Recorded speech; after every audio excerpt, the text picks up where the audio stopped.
понедельник, 3 февраля, на площади Победы прошли праздничные мероприятия, посвященные 71-й годовщине битвы под Сталинградом. Победа в Сталинградской битве имела для СССР огромное международное и военно-политическое значение. Она наметила коренной перелом в ходе Второй мировой войны.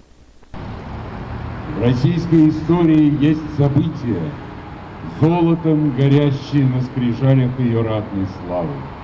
Одно из них – Сталинградская битва.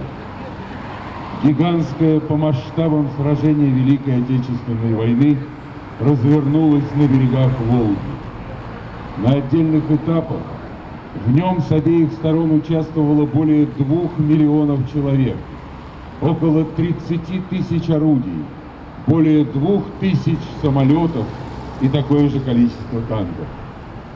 За время Сталинградской битвы вермахт потерял четверть своих сил, сосредоточенных на Восточном фронте.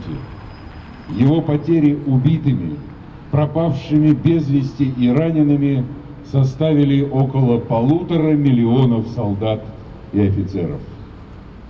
После Сталинграда наступил период изгнания немецких оккупантов с территории СССР.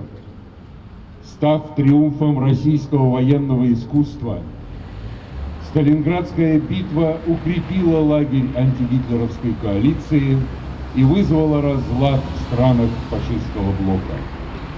Победа в Сталинградской битве имела для России огромное международное и военно-политическое значение.